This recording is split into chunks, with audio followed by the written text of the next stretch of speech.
¿Qué tal, amigos y amigas? Gracias por ese compromiso que tiene usted todos los domingos al ser las 8 de la noche a través de Ticavisión Radio, Ticavisión Televisión y también, por supuesto, en nuestro canal de YouTube de Noche Sin Tregua, Compromiso con la Política con P mayúscula. Vamos a hablar el día de hoy de infraestructura. Para eso he invitado al presidente del Colegio Federado de Ingenieros y Arquitectos, don Olman Vargas Celedón, que nos va a acompañar a entender dónde están las debilidades, dónde están las fortalezas de nuestra infraestructura y sobre todo de los proyectos pendientes que tiene el país como una necesidad prioritaria. Olman, como siempre, agradecerte la gentileza de participar en nuestros programas y la disponibilidad siempre de compartir el conocimiento tuyo con nuestra audiencia. Muchísimas gracias por la invitación. Muy buenas noches a todos los televidentes, a la gente que nos ve por redes sociales y un gusto, como siempre, estar aquí con vos en tu programa. No se separe de nuestra señal y ya regresamos en esta interesante conversación con don Olman.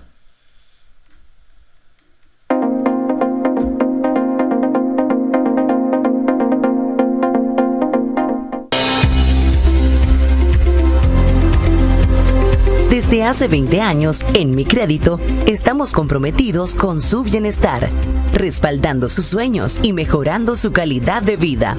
En 2004, iniciamos un viaje que nos ha llevado a evolucionar en un grupo financiero sólido, presente en Nicaragua, Costa Rica, Honduras y Panamá. Hoy celebramos nuestro crecimiento y el impacto positivo en miles de familias. Gracias por su confianza y por ser parte de nuestra historia. Mi Crédito, crecemos juntos. 20 años de crecimiento y evolución.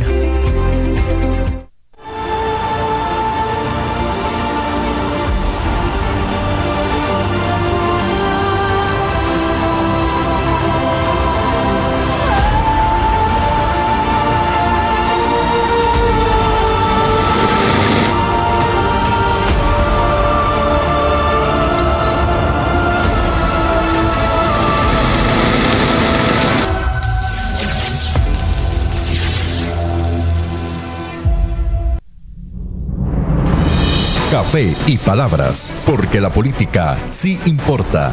De lunes a viernes a las 10 a.m. Sintonícenos ahora en ticavisiontv.com/señal-radio. ticavisiontv.com/señal-ticavisión. Descargue el app para iPhone y Android. Ticavisión Radio.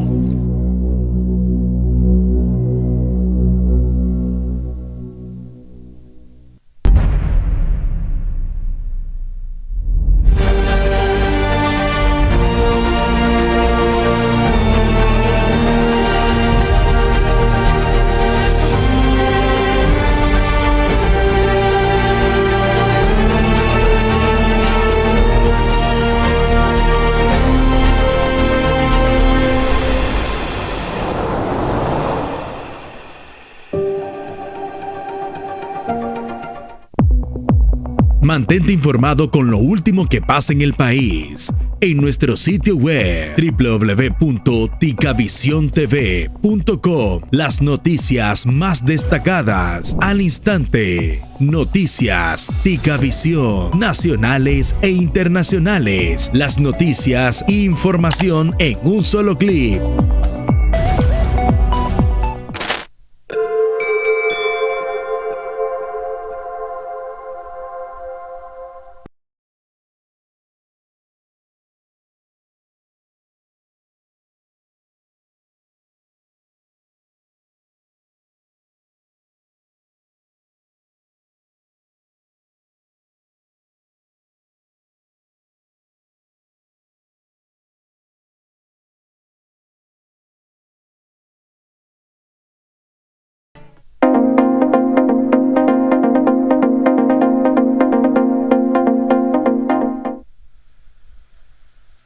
Gracias por mantenerse en nuestra sintonía y de inmediato al tema con don Olman Vargas Celedón, presidente del Colegio Federado de Ingenieros y Arquitectos.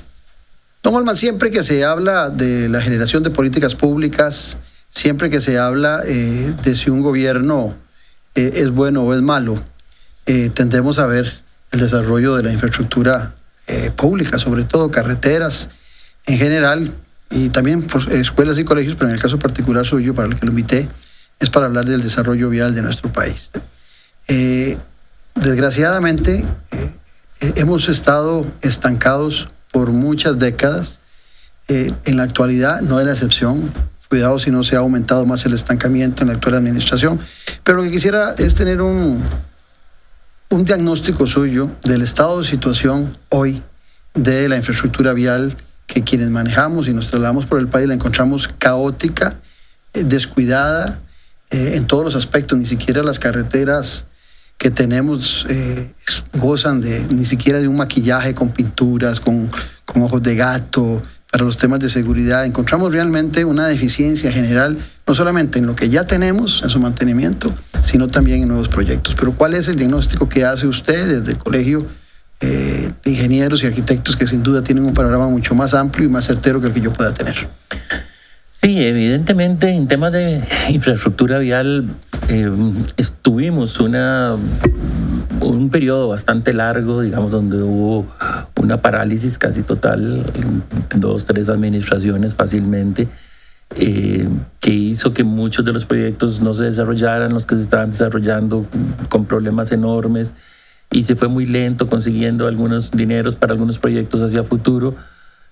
Pero eso tuvo un cambio, y es importante decirlo, en la administración anterior. Nos parece que don Rodolfo Méndez, cuando asume, a pesar de que ya es un profesional de avanzada edad y todo, pero con muchísima experiencia, y además con mucha experiencia fiscal, a veces ministro de Hacienda, diputado un par de veces a la Asamblea Legislativa, etcétera, él pudo empezar a desentrabar, ¿verdad?, toda esa maraña que tenía tan detenido a la infraestructura vial. Incluso pues algún proyecto importante hizo, como fue la circunvalación todo el sector de la Facultad de Derecho y la Rotonda de la Bandera y la intersección a desnivel de Guadalupe, pero sobre todo muchos de los proyectos que estaban parados los empezó a desentrabar y los empezó a llevar adelante. Desgraciadamente pasa el tema Cochinilla, ¿verdad?, que eso le tiene una gran afectación. El último año de gobierno es un año muy complicado para la infraestructura vial, en un momento en que más bien veníamos despegando. Pero cuando llega esta administración, nosotros pensamos que se encuentra una posibilidad que fue de oro. En realidad, tenía aproximadamente 2.500 millones de dólares, prácticamente todos financiados o a punto de terminar de financiarse para ejecutar. Ya venía el fideicomiso de la Ruta 1, ya había iniciado Barranca Limonal, con todos los problemas, pero bueno, ahí estaba ejecutándose muy precariamente, pero ejecutándose la ampliación de la Ruta Limón. Había una negociación muy adelantada para la ampliación de la Ruta 27, ya incluso con un anteproyecto terminado. Ya estaban en la fase de cálculo de los montos. La carretera San Carlos se había detenido por todos los problemas que había habido, pero estaba en un proceso de reingeniería de una serie de sectores complicados, y ya tenía un crédito preaprobado por el BID. Y había una iniciativa privada que estaba a punto de presentarse para la ampliación de la Florencio del Castillo, de la carretera Cartago. En realidad eran una gran cantidad de proyectos, ¿verdad? Había 2 intersecciones de circunvalación que estaban listas solo para dar orden de inicio. Una es la que se acaba de hacer, la otra no se ha iniciado. La de Atillo 8 todavía no se ha iniciado. Y bueno, y venía Circunvalación Norte, que ya estaba a punto de terminarse, la parte que finalmente en esta administración se inauguró, y estaba el financiamiento para la conclusión en el Circunvalación, en el punto entre la Ruta 32 y la Coca-Cola, ¿verdad? Y la fábrica Coca-Cola ¿Todos son financiamientos externos? Prácticamente todos son financiamientos externos, sí. La mayor parte, bueno, las rotondas de circunvalación, las intersecciones de circunvalación, no, eso es financiamiento con AVI, pero la mayor parte de los proyectos grandes sí, claro, que eran enfrentamientos externos. Pero extrañamente, ¿verdad?, con la gran posibilidad que tuvo, particularmente el ingeniero Amador cuando asume, lo que hizo fue detener prácticamente todos los proyectos. Para que tengamos una idea, los proyectos que le dio continuidad en la ejecución fueron muy pocos, únicamente Taras La Lima, ¿verdad? Curioso, porque alguna gente lo veía como un gran hacedor a Amador, ¿verdad? Es que una cosa es el discurso, otra cosa es lo que realmente se hace. Creo que estamos, desde el punto de vista de la sociedad, en un momento muy, muy extraño, que a uno por lo menos le cuesta entenderlo, pero creo que es una realidad clara, de que la gente se convence o ¿cómo se llama? Se consuela, no sé cuál será la palabra adecuada, con el discurso. Y no con acciones. Y no con acciones, no con las realidades, ¿verdad? Entonces la gente queda satisfecha con que alguien diga, yo estoy haciendo tal cosa, voy a hacer tal cosa, voy a arreglar este país. Y aunque no pase nada, pero bueno, se vende esperanza, digámoslo de esa manera, ¿verdad? Y si usted eso le suma que también pues, se vende que todo lo de atrás estaba malo, que todo era corrupto, que todo era mal hecho. Hay gente probablemente muy resentida, hay gente muy desilusionada, entonces que compra muy fácilmente ese discurso a puro nivel de discurso. Eso es lo que extraña, o sea, y podemos analizarlo y yo le puedo demostrar que de los 2.500 millones de dólares, lo que en realidad se ha ejecutado en estos 2 años y piquito son 250. O sea, el 10%. Y el otro 90% se detuvo totalmente. Bueno, la ampliación de la Ruta 1, ¿verdad? Ni se dice. Ahora, si tenemos 2.500 millones de dólares, en su mayoría de empréstitos en el exterior, desde que esos dineros son reservados, Costa Rica empieza a pagar intereses. Esto se lo digo a los ciudadanos que no piensen que se nos aprueba un crédito y entonces hasta que los ejecutamos, esos organismos internacionales empiezan a cobrar hasta que los utilicemos. No, desde el momento en que se han separado esos recursos y que ha sido, inclusive antes de que la Asamblea Legislativa los apruebe, ya hay que pagar en muchos casos intereses. Eso podría, aquí es la consulta al experto, eso podría, por la lerdura, por la tardanza en la ejecución, podría provocar que las obras se encarezcan y que posteriormente esos 2.500 millones no alcancen para lo que se había presupuestado. Necesariamente eso va a ser así, ¿verdad? En el tiempo, cuando usted detiene una obra y tiene que le pregunto porque eso llega en momentos que dicen se desfinanció la obra, entonces en muchas ocasiones es por esto. Veámoslo así, un ejemplo claro, Barranca Limonal. Era un proyecto financiado por el BID, un crédito aprobado por la Asamblea Legislativa, que da inicio, ¿verdad? En determinado momento, por las razones que sea, es más, se juntan dos cosas. La empresa solicita una rescisión del contrato a la vez, porque no estaban las expropiaciones, faltaban una gran cantidad, cientos de expropiaciones, y obviamente si el contrato no estaba manejándose de la mejor manera, bueno, era una salida que tenía la empresa. El ministerio inmediatamente más bien solicita la salida de la empresa porque no estaba cumpliendo con los plazos, con los avances, etcétera. Y bueno, finalmente, después de un periodo de 1 año, no sé cuánto, se da una negociación entre el ministerio y la empresa directamente y se decide la salida de la empresa.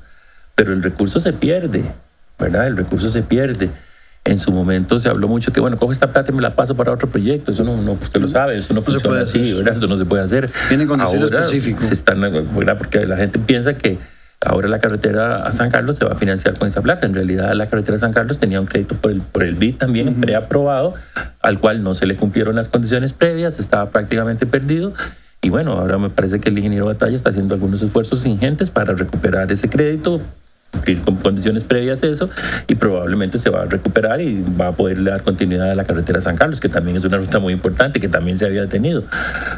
Pero el punto es, ya para empezar, el ministerio acaba de hacer una contratación importante de algunos millones de colones, que era alrededor de 20 o 25 millones de colones, para mantener el avance que había tenido la carretera, que se considera que la carretera estaba aproximadamente en un 20% de avance. Eso era lo que tenía la construcción. Y ya solo esta plata es plata que nunca se debió haber gastado, porque se tiene que contratar a alguna empresa para que mantenga lo que hay y no se deteriore. En el momento en que salga la nueva licitación, que venga un nuevo contratista, obviamente las condiciones habrán cambiado, los precios pueden haber subido, ya hay una afectación económica, y usted lo entiende muy bien, para la sociedad, ¿verdad? Por todos los atrasos y todo lo que significa no tener la carretera en la condición que se esperaba, y en un tramo que es fundamental, que es Barranca Limonal, ¿verdad? Que probablemente es el tramo con más tránsito que tiene la Interamericana Norte, y bueno, y entrará a operar dentro de, no sé, 4 años, 5 años, mucho después de lo que debió haber entrado a operar. Me hace recordar usted a un ingeniero, ministro de Obras Públicas y Transportes, ministro de Obras Públicas, no de Transportes, de Chile, que alguna vez estuve aquí en el programa, de apellido Undurraga, que era el ministro de Obras Públicas de la señora Bachelet en su segunda administración. Y en aquella ocasión, ya nosotros padecíamos problemas de infraestructura. Le pregunté yo a él que en cuánto tiempo ejecutaban grandes obras o cuánto tiempo les llevaba a ellos diagnosticar, madurar un proyecto para ejecutarlo. Él me decía que no es con la velocidad que ellos querían que se hiciera, pero que el promedio era alrededor de 2 años, entre se maduraba y se ejecutaba. ¿En cuánto está el promedio nuestro de ejecución? Sí, la Cámara de la Construcción, y vale la pena mencionarlos porque ellos han hecho ese estudio, tienen un estimado de que lo normal, ¿verdad? Que para que arranque. Todo el trámite que hay en el país de planificación, de conseguir financiamiento, de diseño, de construcción y de operación de un proyecto debería estar alrededor de 7 años promedio, proyectos de estos grandes, y que está alrededor de 15, ¿verdad? Y eso solo para que arranque. Estamos hablando de mínimo 3 administraciones, ¿verdad? ¿Eso qué quiere decir? Bueno, que no tenemos una continuidad como país, ¿verdad?, de los proyectos de una manera, de una gestión eficiente, y sobre todo de la infraestructura vial. Hay que ser justo porque en otros niveles de infraestructura se trabaja con mucho mayor eficiencia, pero a nivel de la infraestructura vial hemos sido un súper mal ejemplo de mala gestión. Hace pocos años estábamos en uno de los peores lugares en Latinoamérica como gestores de proyectos de infraestructura vial. Y bueno, lo que sucede es que además a eso se le mete un componente político. En realidad, cualquier persona que asuma el Ministerio de Obras Públicas y Transportes, ¿verdad?, cualquier personal en ingeniería, hombre o mujer, debería de pensar que va a terminar algunos proyectos que le heredaron, va a iniciar unos proyectos para que otros los vayan a desarrollar, y va a dejar algunos a punto de terminarse para que el que llegue en la siguiente administración los termine. Pero eso se ha perdido, ¿verdad? Entonces, esos baches tan grandes que hemos tenido a lo largo de algunas administraciones atrás, que han generado un congelamiento total, ha generado que eso se rompa, y tenemos entonces grandes sobrecostos, tenemos grandes sobretiempos de ejecución, pero desgraciadamente vienen gobiernos nuevos, las últimas 3 administraciones probablemente todas han ganado con una línea de cambio, ¿verdad? Vamos a mejorar todo lo que se ha estado haciendo mal, y pasa exactamente lo mismo, ¿verdad? Ya le digo, esta administración al principio tuvo la grandísima oportunidad de hacer obra vial, pero como ninguna administración había tenido desde hacía muchos años, y la desperdició. Ahora, con el cambio de ministro, creo que hay que reconocer que el ingeniero Batalla ha hecho algunos esfuerzos por recuperar algunos de estos proyectos. Probablemente algunos de estos proyectos logrará conseguir el financiamiento o encaminarlos un poco, pero ya no los va a poder desarrollar, y pues lo que hará es algunas obras pequeñas urbanas, y lo más grande que era lo que ya se venía haciendo, que es Circunvalación Norte y la entrada a Cartago y Taras La Lima, pero no va a pasar de eso, ¿verdad? Entonces todos esos grandes proyectos que hablamos antes, la ampliación de la Ruta 1, la ampliación de la 27, la carretera San Carlos, terminar la 32, la ampliación de la ruta Cartago, de la carretera Cartago, todo eso ya quedó para después. Eso que usted nos está contando, de que de 7 ha pasado a 15 años, y que pueden ser hasta 3 o 4 gobiernos, nos hace pensar que si hay una política de Estado, no de gobierno, es la infraestructura. Que al final de cuentas, todos los gobernantes, cuando logran inaugurar una nueva carretera, un nuevo puente, no son obras que ellos empezaron, sino que son obras que vienen heredando, lo cual no está mal. Lo importante es que gobierno tras gobierno, y ojalá con menos tiempo del que usted nos está diciendo, pudieran heredarle a los gobiernos siguientes obra importante de desarrollo. Y lo digo para quienes nos oyen, en 4 años termina siendo un periodo corto para poder ver grandes obras de infraestructura concluidas. Ahora bien, usted tiene vasta experiencia desde el Colegio de Ingenieros en un largo periodo como director y ahora como presidente. ¿Existe esa vocación de política de Estado desde quienes llegan a gobernar a sabiendas de que tienen que heredarle? En el caso actual, la actual administración no solamente no ha podido ejecutar esa gran oportunidad que tuvo de 2.500 millones de obras, sino que por otra parte tampoco vemos nuevos proyectos que se estén planteando para heredar y madurarlos para una nueva administración. ¿Cómo evalúa usted esto? Sí, digamos, uno no puede decir que haya una política de Estado en el país, obviamente que no, ¿verdad? Muchísimo menos en atención a lo que uno conoce en otros países mucho más desarrollados, ¿verdad? Una política de Estado, y para no irnos a Europa, por ejemplo, pero uno la ve muy fuertemente en Canadá, ¿verdad? Que es un país ejemplo de eso, donde no importa quiénes sean las administraciones, cuál sea su tendencia, los proyectos país van a ir adelante y se van a ejecutar en atención a las planificaciones que han podido desarrollar. Pero bueno, eso no pasa acá. Y peor que eso, los proyectos se pegan de política, ¿verdad? Entonces muchos proyectos se detienen simplemente porque los estaba desarrollando un gobierno anterior, que es diferente al que está ahora. ¿verdad? Entonces, y a veces entre los mismos gobernantes. Exactamente. Por decirte, en los últimos 24 años hubo 8 años continuos de la unidad, 8 años continuos de liberación, 8 años continuos del PAC, y parecía los dos gobernantes en cada uno de esos periodos parecía que eran de partidos diferentes. Totalmente, o situaciones tan particulares, por mencionar una entre muchas, ¿verdad? Que podríamos mencionar como la que pasó con la carretera San Carlos. Había una negociación con el gobierno taiwanés, ¿verdad? Bueno, usted que es politólogo lo sabe. Los taiwaneses estaban haciendo una carretera muy limitada, 2 carriles, pero bueno, era regalada. Se rompe en el gobierno de turno, ¿verdad? Con el gobierno de Taiwán, y entonces el gobierno decide asumir la carretera y ampliarla a 4 vías, ¿verdad? Y eso generó todo el caos que generó, porque no habían planos, porque ya se había iniciado, había una trocha definida, y sobre esa trocha empiezan a trabajar, no había estudios de suelos, no había estudios de base para un proyecto de ese nivel, y se generaron todos los problemas que vino después, que le costó la quiebra a una empresa, que a la sociedad le ha costado no sé cuántos años, todavía estamos viendo cómo la financiamos. Todavía estamos algunos años de poderla terminar. Ahora se hizo un esfuerzo y ya se está licitando por licitar la punta sur, pero todavía hace falta toda una reingeniería en el sector central. Y entonces, ¿verdad? Es una cosa muy complicada. Definitivamente aquí no hay proyectos país, no hay una política de Estado.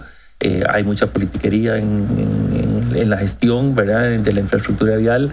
Si un proyecto lo genera otro proyecto, no me gusta, no lo quiero continuar. Bueno, mucho el discurso del ingeniero Amador en su momento era que no le gustaba cómo estaban financiados los proyectos. Eso te iba a preguntar. Y los detuvo y no había plan B. ¿Y cuál era la razón? ¿Cuáles fueron las razones que dieron en esta administración durante prácticamente 2 años para detener esos proyectos tan importantes? O sea, ¿eran temas de expropiaciones? ¿Eran temas veamos ejemplos claros. De corrupción? ¿Cuál era el tema? De Ruta 27, que probablemente es uno de los proyectos que más se está urgiendo.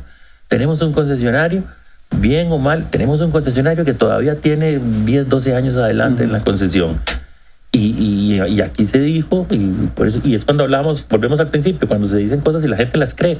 Se dijo que la posibilidad era que el concesionario siguiera operando y que se iba a traer a otro concesionario para que hiciera las ampliaciones que corresponden. Eso es una locura. ¿Quién puede creer eso? ¿Verdad? Y lo decía el ministro. Y un ministro que tenía un alto porcentaje de aceptación, diciendo cosas totalmente sin sentido. Y que había estado en Canadá, ahora que se puso a Canadá de ejemplo. Sí, es más, viera que a uno le cuesta. Yo conozco bien Canadá porque en alguna época de mi vida, por cuestiones de trabajo, me tocó ir mucho a Canadá. Durante 5 o 6 años fui mucho, casi 2 o 3 veces al año a Canadá. Y lo conozco bien. Y es un país... Sí, extraordinario. Top, ¿verdad? Extraordinario, verdaderamente extraordinario. Y incluso tiene una manera de negociar y decir las cosas que nosotros en el Colegio de Ingenieros hablábamos siempre del lenguaje canadiense, porque era un lenguaje muy, muy polite, muy asertivo, a pesar de que le pudieran estar diciendo cosas muy duras. Ajá. Pero bueno, tenían buena retórica. Parece extraño que el ingeniero Amador haya trabajado ahí. Pero entonces, ¿cuáles eran los grandes problemas? Pero bueno, le decía, la Ruta 27, la lógica, si ya había una negociación muy adelantada, pues usted revisa esa negociación, ve, tiene que hacerle ajustes, le hace ajustes, pero adelante con el proyecto. Eso lo tiene que hacer el concesionario actual, no hay otra. Hay un contrato establecido que así lo dice. O usted se espera 12 años hasta para poderla ampliar, pero ¿cuánto le cuesta al país esperarse esos 12 años? Pero entonces se detiene porque no se estaba de acuerdo con el concesionario, porque se decía que el concesionario una serie de cosas, y durante 2 años ni siquiera se vieron con el concesionario. ¿Y ahora qué le tocó hacer al ministro Batalla? Buscar al concesionario y estar negociando con él. Ojalá puedan llegar a una negociación positiva para las 2 partes. Esto es un negocio, ¿verdad? Para una parte y es un beneficio para el país en otra parte. Es una alianza público-privada. Pero la lógica dice que usted debe negociar con el concesionario, exigir lo que corresponda. Usted tiene un derecho, la carretera es suya, usted es el país, el concesionario es el operador, es el inversionista, está poniendo el recurso que lo va recuperando a través de las tasas de peaje. Pero lo lógico es sentarse, usted negocia con el concesionario lo que dure, un año, lo que sea, y va adelante con el proyecto. Correcto. Y no atrasa el desarrollo del país. Pero entonces durante 2 años no negociamos porque el concesionario había negociado con el gobierno anterior, y a los 2 años llegamos a la conclusión, cuando se cambia de ministro, de que hay que negociar con el concesionario. Holman, cuando se atrasan esas obras que has nombrado vos, la de Cañas Limonal, la de la 32, la carretera San José-San Ramón, la de San Carlos, estamos afectando al final de cuentas a zonas no centrales, no a la meseta central, sino que estamos afectando la zona norte, la zona sur del país, las costas, y además de que el transitar hacia el centro se les complica a estas ubicaciones, que muchas de ellas son las que generan también gran actividad económica que se requieren para esa reactivación económica, por ejemplo los puertos en nuestro país o las fronteras. Aparte de eso, estas zonas también padecen de un enorme problema, y lo digo con conocimiento de causa porque he estado recorriendo por otras razones el país, y me sorprende que de repente sí circulas por una carretera principal del cantón que es aceptable, pero Waze es el mayor enemigo hoy de los políticos, porque nos meten en calles que están realmente malas, que son vecinales, que el Waze no identifica como calles en mal estado, y de repente nuestro automóvil tiene que transcurrir por una calle para ganarse 1 minuto, 2 minutos. Entonces te das cuenta que los caminos vecinales están pésimos en nuestro país, que de repente la carretera principal está regular, es aceptable en 2 vías, pero que la gente que vive en esas comunidades, el bus las dejará en esa carretera principal, en la parada, y tienen que caminar 2-3 kilómetros entre barriales cuando es invierno, o en polvazales cuando es verano. O sea, también está no solamente estas grandes obras, sino esas obras pequeñas donde las municipalidades tienen una alta responsabilidad. Pero te amplío el tema. Resulta que el mismo Poder Ejecutivo actual se está liberando de las responsabilidades que tiene con algunas carreteras nacionales por decreto, pasándoselas a las municipalidades, que no tienen los recursos suficientes. Si no los tiene el Poder Ejecutivo, mucho menos las municipalidades. Entonces realmente estamos en una olla constante de presión que agrava cada vez más el desarrollo de infraestructura. Sí, bueno, tocas un tema que es súper importante y súper problemático también. Yo pensaría que en este momento el tema de las municipalidades no pasa tanto por falta de recursos económicos, falta por problemas reales de gestión, de capacidad técnica. Porque yo creo que más bien las municipalidades, vamos a ver, decimos siempre las municipalidades como si fuera una sola, ¿verdad? Y mínimo deberíamos agruparlas en 3, ¿verdad? Las que están más avanzadas son unas que son más o menos medianas y otras que tienen muy serios problemas de gestión. Pero independientemente, digamos, si las juntáramos todas, en general en las municipalidades hay problemas de gestión técnica muy claros, ¿verdad? No tienen cuadros técnicos apropiados, es más, es un nicho de mercado. Lo que pasa es que no aportan recursos para eso, y los recursos o no los terminan gastando o los subejecutan o simplemente los gastan de una manera inadecuada. Pero en las municipalidades hay más recursos que los que ha habido antes, y con una gestión adecuada muchas municipalidades podrían hacer mucho más de lo que hacen actualmente. Lo que vos decís es totalmente cierto. Más, lo viví recientemente, iba para Jacó, cuando salgo de la 27, ahí llegaba la fila, ¿verdad? Imagínate, hasta el puente, el puente famoso de los Lagartos, ¿verdad? Y el Waze me tira por una serie de caminos vecinales, ¿verdad? Y cuando me metí en esos caminos, ¿verdad? Uno decía, Dios mío, ¿qué es esto, verdad? Y era dele. Y probablemente sí, salimos un poco más adelante, algo de presa nos habremos economizado unos 3-4 minutos. Pero el carro salió maltratado. No más que eso, el carro se maltrató y uno se da cuenta del mal estado que tienen los caminos vecinales, ¿verdad? Uno pasa por la vía, que es una vía de dos sentidos en ese momento, y uno piensa que está bien, ¿no? Es que los caminos aledaños están mal, ¿verdad? Y las salidas de toda la gente y ahí vive un montón de gente. Entonces uno dice, y todavía el ministerio quiere pasar rutas nacionales ¿cómo se llama? A los municipios, y aunque les dé la plata, ¿verdad? El ministerio alega, bueno, pues les vamos a dar plata. No, pues se los estaban dando sin plata. Bueno, se los estaban dando sin plata, pero al final dijeron, bueno, les vamos a dar una parte de la plata. Pero la municipalidad no tienen todavía la capacidad de gestión adecuada, entonces ni aunque les den la plata.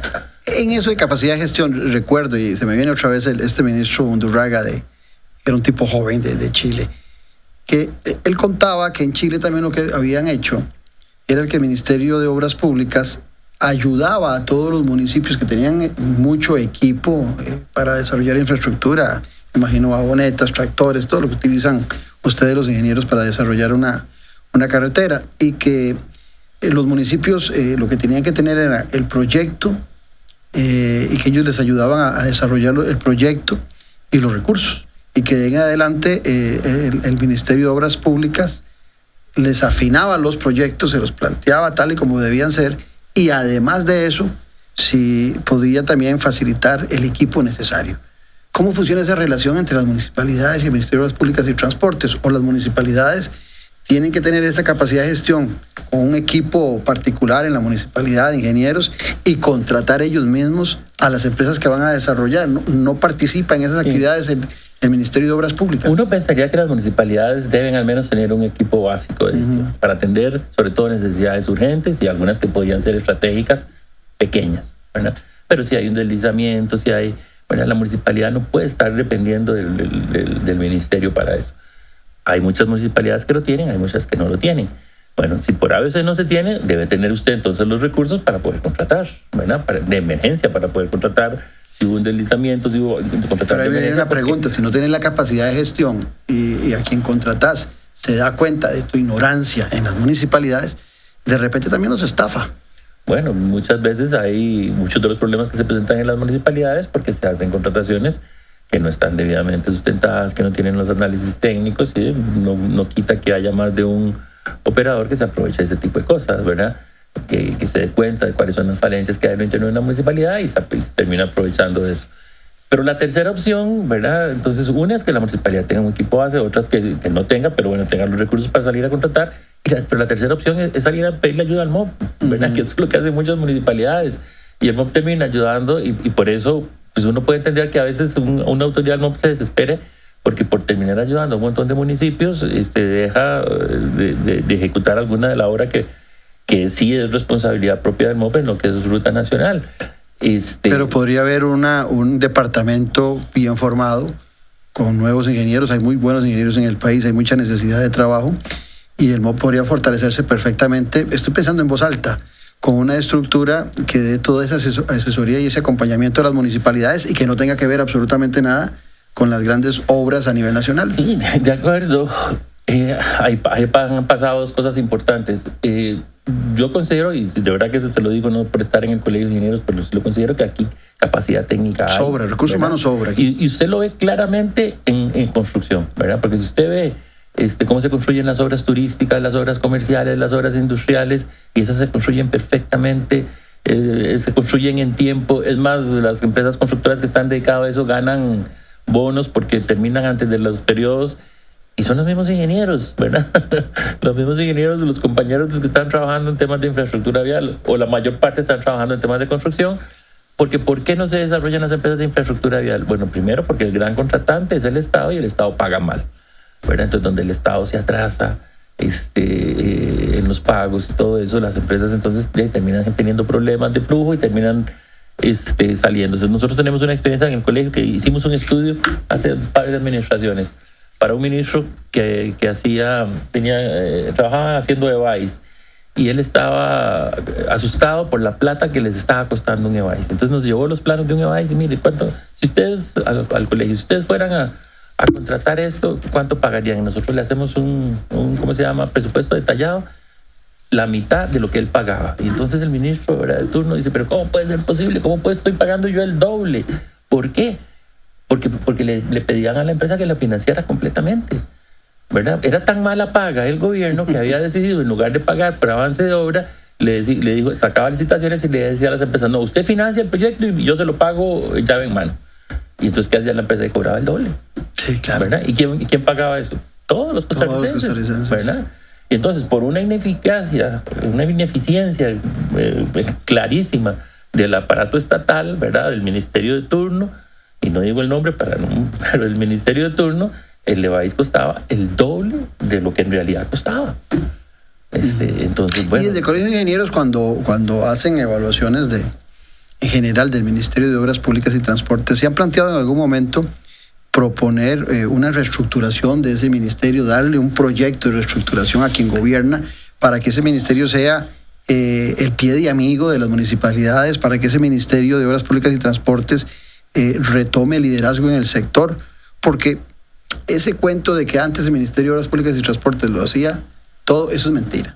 Siempre se han contratado empresas privadas históricamente, pero lo que posiblemente sí teníamos era un ministerio que realmente era el rector del desarrollo y de la planificación de desarrollo de infraestructura en nuestro país, porque ciertamente, ahora en un ratito quiero que entremos a eso, si la planificación se desarrolla del Ministerio de Obras Públicas y Transportes, esa planificación que deciden los políticos desde ese ministerio junto con el presidente es obligatoria para el sector público, pero es orientativa para el sector privado. De esto ahora quiero que hablemos del sector privado. ¿Se lo han planteado ustedes alguna vez, darle conocimiento de Canadá con el conocimiento de Europa? Decir, no, mire, es que ese ministerio, para empezar, una idea que yo repito con alguna frecuencia, tiene que ser solo de obras públicas. Ahí van escuelas, van carreteras. Y hagamos un ministerio de transportes, porque también se ha vuelto un colocho para el ministro respectivo estar en los dos temas. Sí, bueno, más que eso, en este momento estamos preparando un proyecto de ley, tenemos un compromiso con 2 fracciones legislativas de presentárselos, ya les hemos hecho el planteamiento conceptual, lo han acogido con mucho interés. Nace a raíz de la propuesta inicial que había presentado el ministro Amador en su momento, que era una absoluta barbaridad, que ahí está todavía en la corriente legislativa y ojalá la borren mañana mismo, que venía con el tema famoso de los consejos, ¿verdad? Sí. Que acuñaron aquella frase tan lúgubre y tan terrible del expresidente Guillermo Solís de las hermanitas perversas del MOP. Y no son hermanitas perversas, pero bueno, con lo mal que puedan haber funcionado, que ahora yo lo voy a comentar muy rápidamente el problema, de lo que estaban haciendo era metiéndolas dentro del MOP, partiendo de que el MOP funciona bien, ¿verdad? Y dejando todo ese monstruo, que es el monstruo MOP, más el monstruo de las hermanitas perversas, dejándolo todo únicamente a la decisión de una única persona. Así está planteado el proyecto. Una locura, totalmente una locura. Sí, una concentración. Y entonces nosotros ayudamos a algunas fracciones legislativas para poder detener el proyecto, que por dicha se pudo lograr, y fuimos más allá y les hicimos el planteamiento que usted habla, ¿verdad? Básicamente de una reestructuración del ministerio completamente diferente y bueno, les ha gustado y nos pidieron, bueno, ustedes nos ayudan, nos traen el proyecto y en eso estamos trabajando muy fuerte. Esperaríamos que eso entrara en la corriente legislativa dentro de esta legislatura. No sé si se va a poder aprobar, probablemente ya queda poco tiempo. 18 meses es poco tiempo para un proyecto de este nivel, pero ojalá pueda quedar muy adelantado para que incluso se pueda terminar. Y algunos de ellos nos pidieron lo que usted está diciendo, la posibilidad de que eventualmente se pueda separar en un Ministerio de Transportes y un Ministerio de Obras Públicas, o un Ministerio de Movilidad, podría llamarse, también, y un Ministerio de Obras Públicas. Y yo creo que ya para este país eso es lo que se requiere. Un ministro, muy difícilmente hay alguna poca gente, no es que no hay, pero hay alguna poca gente, digamos, a nivel de los ingenieros del país, gente capacitada que ha trabajado en las dos áreas, pero son muy pocos. El ingeniero o ha trabajado en obras públicas o ha trabajado con transportes. Entonces, cuando llega un ministro, por ejemplo, que tiene una experiencia en obras públicas, no conoce nada del área de transportes, no es su tema, no lo siente. Y entonces hay una ¿cómo se llama?, dispersión, ¿verdad?, entre las funciones de uno y de otro. Eso necesariamente tiene que separarse y manejarse pues con algún nivel de coordinación en algunos puntos específicos, pero nada más. Y sí estamos trabajando muy fuertemente en eso. Y bueno, y solo para terminar el tema de los consejos no son inventados en Costa Rica, son copiados de otros países, es más, de los países nórdicos. El Consejo de Seguridad Vial es una copia del Consejo Sueco, que es el top mundial en seguridad vial. ¿Y por qué allá funciona perfectamente y aquí se desvirtuó totalmente? Porque aquí se convirtieron en monstruos burocráticos. El concepto de los consejos es manejar un fondo específico, solo manejarlo, administrarlo y financiar con ese fondo específico proyectos de las unidades ejecutoras de los ministerios. Pero esos fondos específicos, el del CONAVI, el del COSEBI, el canon de los autobuseros en transporte automotor, terminaron generando monstruos burocráticos a imagen y semejanza del ministerio, por ejemplo, y compitiendo con ellos. Desarrollaron departamentos o direcciones de proyectos, desarrollaron entonces su propia auditoría, su propia sociedad legal, su propia proveeduría. Entonces hay proveedurías por todos lados, auditorías por todos lados, y se convirtieron en monstruos burocráticos donde el 40% financian proyectos, pero el 60% lo utilizan para su propia gestión. Olman, en eso, que no se me vaya, cuando hablas de destinos específicos, al costarricense en general, cuando uno conversa, le saca de control, le molesta enormemente que te cobran un marchamo para que tengas mejores carreteras, ¿verdad? Un derecho de circulación, o que te cobran un alto valor en el valor de los combustibles, diésel, gasolina, para financiar las carreteras. Pero al final de cuentas, que tienen destino específico, esos dineros muchos entran a la caja única del Estado y pierden ese destino específico y son utilizadas para otro tipo de inversiones.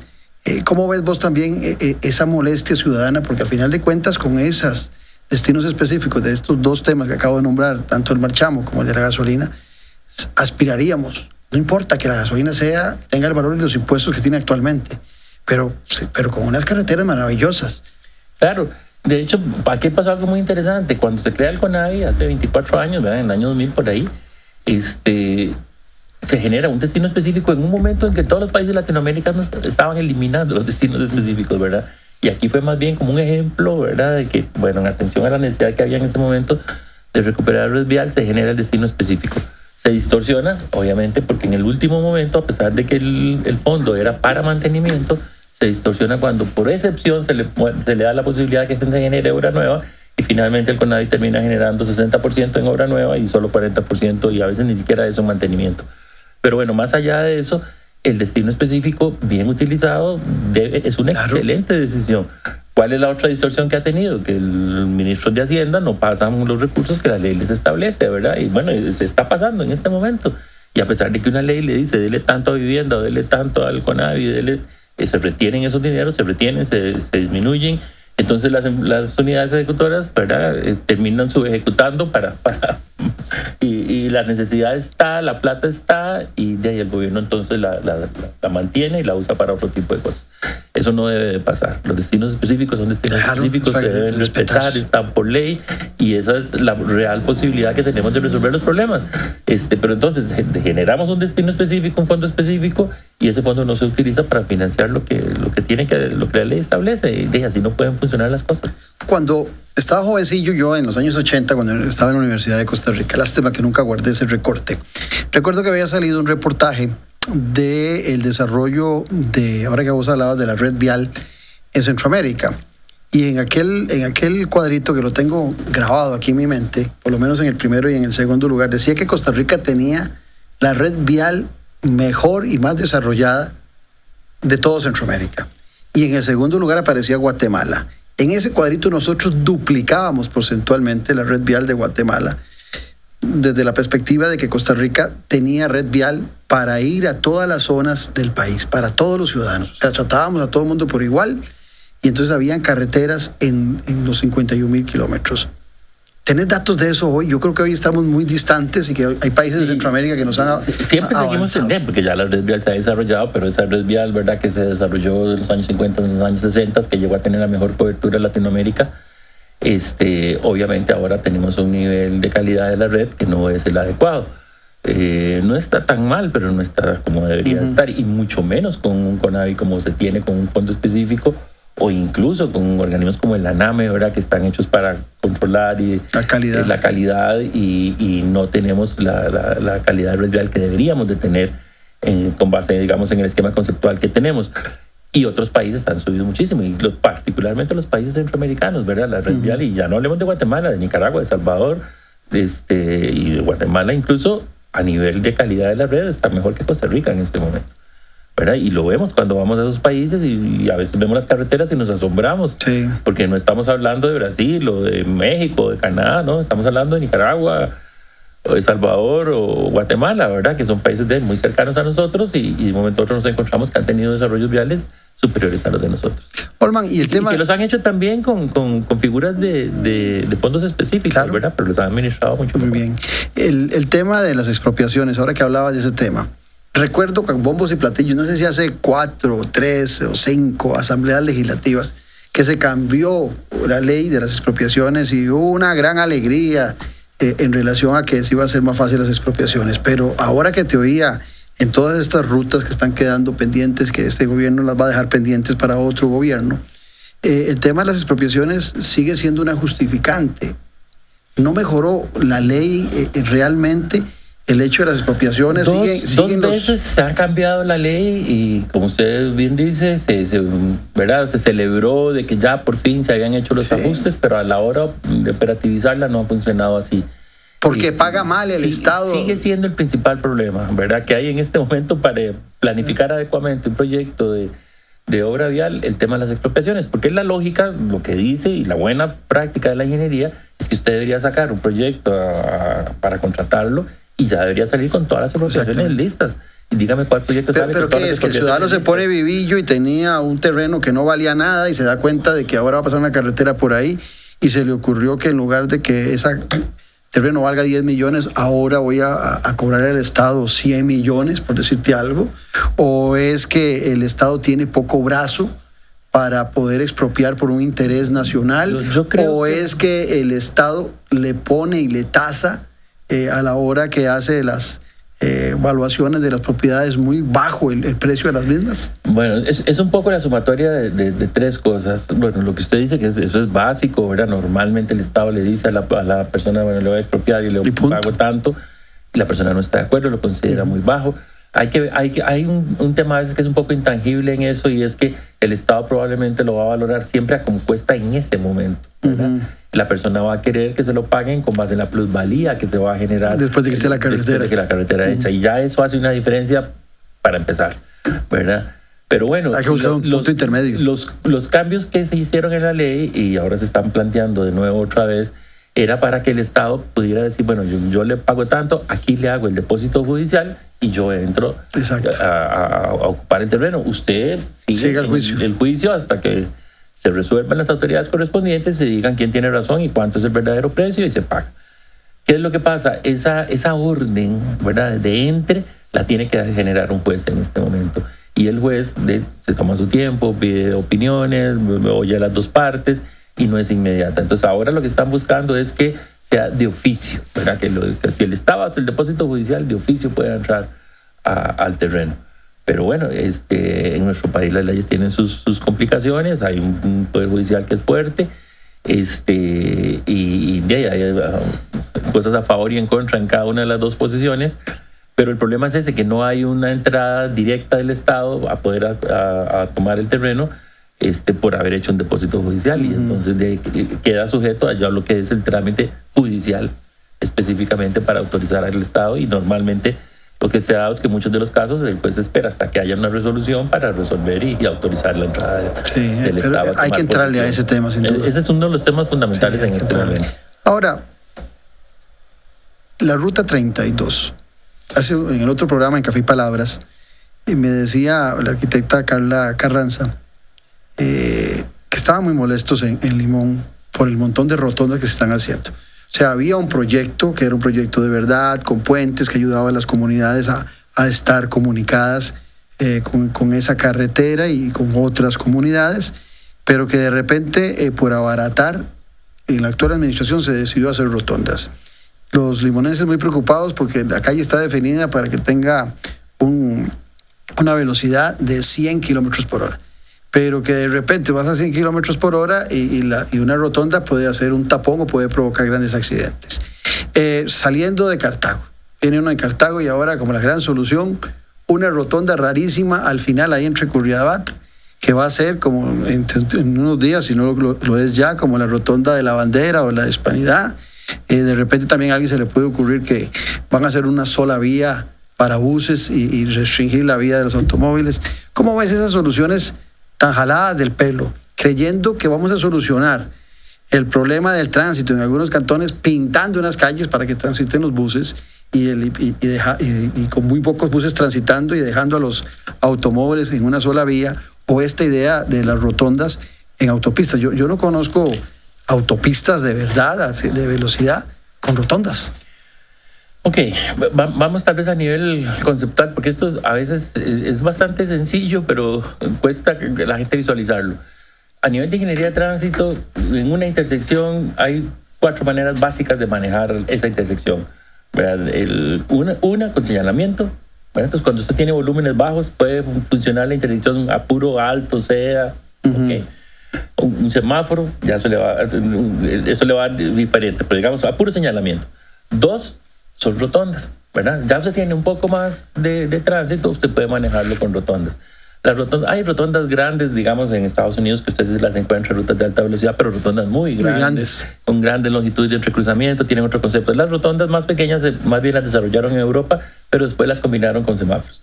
Es otra condición. Pero digamos, la segunda posibilidad, cuando sube el tránsito, son rotondas. Cuando ya sube el tránsito más, ¿verdad? Ya hay flujos y cruces y todo eso, usted ya necesita semáforos. El semáforo siempre es una solución a nivel conceptual que le va a dar mayor capacidad que la rotonda. Y aquí tenemos un ejemplo muy claro. Acuérdense cuando teníamos la rotonda de Guadalupe, en su momento se cambió por una rotonda de semáforos. Correcto. Y funcionó muchísimo mejor. Exacto. ¿Verdad? Una rotonda con sistemas de semáforos y funcionó muchísimo mejor. Bueno, hasta ahora que ya se hizo una intersección a desnivel. Y 4 es la intersección a desnivel. Entonces, una intersección con rotondas a nivel conceptual no maneja capacidades mayores que una intersección con semáforos. Ya ni digamos con una intersección a desnivel. Entonces, ¿qué es lo que está pasando en la ruta 32? Uno entiende, ¿verdad?, la posición del ministro de que tiene que operativizar esa ruta. Tiene 8 años, tiene cualquier cantidad de atraso, ya no hay plata, hay que ponerla a funcionar. Y a como está, no hay plata para poder terminarla en el nivel de calidad en que finalmente se diseñó. Ese es un proyecto que nació Renco desde el principio, y eso es justo decirlo, ¿verdad? Nosotros en su momento como colegio fuimos a la Asamblea Legislativa, nos opusimos a ese proyecto, porque primero estuvo el monto y estuvo el contrato hasta con cheque y hasta después estaba el diseño. Una cosa de locos, pero bueno, así se hizo. Luis Guillermo Solís lo atacó completamente, fue parte que le sirvió a él para ganar, y después fue el defensor número 1 de lo que ya había hecho el gobierno de Laura Chinchilla, y a partir de ahí todos los problemas que usted se pueda encontrar en este proyecto. Entonces, después de tantos problemas, uno entiende que el ministerio quiera poner a operar el proyecto.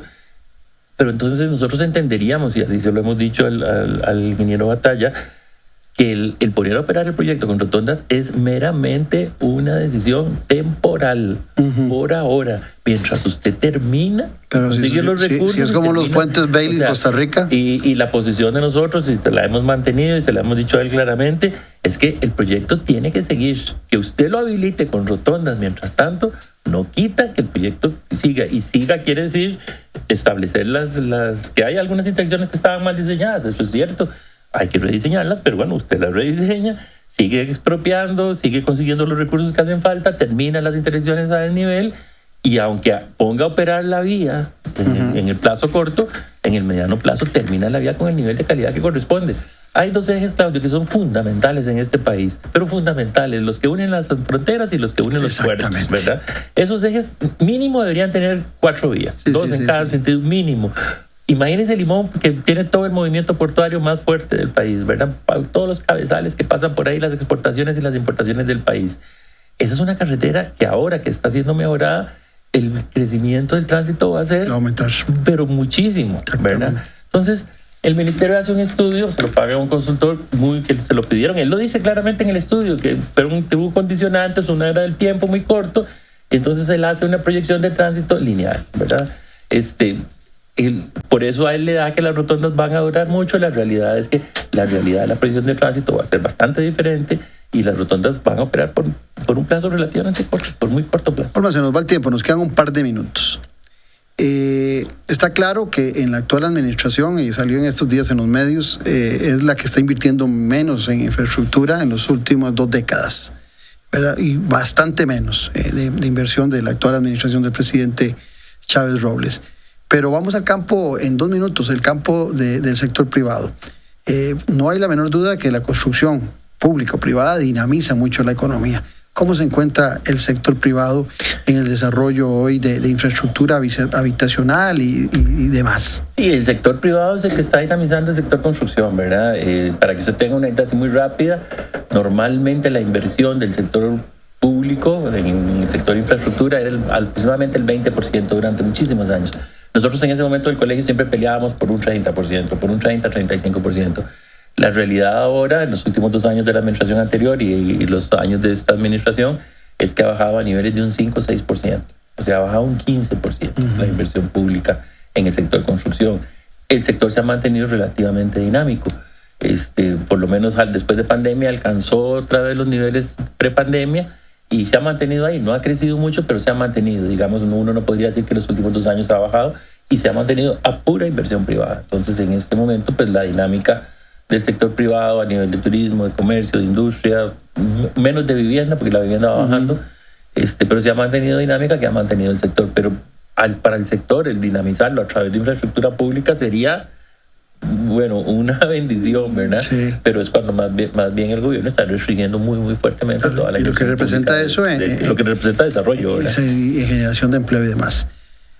Olma, y como siempre, agradecerte. El tiempo siempre se hace corto cuando te tenemos a vos por el dominio del tema, pero también es nuestro enemigo el tiempo. Muchas gracias. Un gusto estar por acá y siempre es muy interesante comentar esto con tiempo, ¿verdad? Decía ahora recientemente en un discurso que daba ahí en el colegio que se necesitan estos espacios de discusión, de análisis. La gente está ávida de eso, ¿verdad? No puede ser que nos enteremos de las cosas por 30 segundos en TikTok o 1 minuto en Instagram, ¿verdad? Necesitamos discutir los problemas. Y que la gente también comprenda que el territorio nacional es más allá del área metropolitana. Yo todavía tengo la noción de cuando la gente decía que el PAC iba a volverse a reelegir en el gobierno porque habían arreglado el puente de la Platina, ¿te acuerdas? Y decía yo, bueno, esa es una visión mesetera, que la gente piensa que en otras áreas del país lejanas del puente de la Platina se van a sentir satisfechos con un gobierno porque arregló la Platina. Bueno, igual pasa con circunvalación, que es muy importante, pero no es la infraestructura nacional. Vea que se arregló la Platina y ya nadie se acuerda, ¿verdad? Pues igual va a pasar con estas obras pequeñas que se hacen. Pronto ya nadie se va a acordar, o sea, a la gente le quedan los grandes proyectos, los que de verdad ayudan al desarrollo económico del país. Como el tema de Cañas Liberia, cuando uno la transita, que es una sabrosera. Bueno, muchas gracias a don Olman Vargas, presidente del Colegio Federado de Ingenieros y Arquitectos, pero sobre todo a ustedes por ese compromiso que tiene todos los domingos al ser las 8 de la noche con la política con P mayúscula. Nos vemos en 8 días. Un abrazo.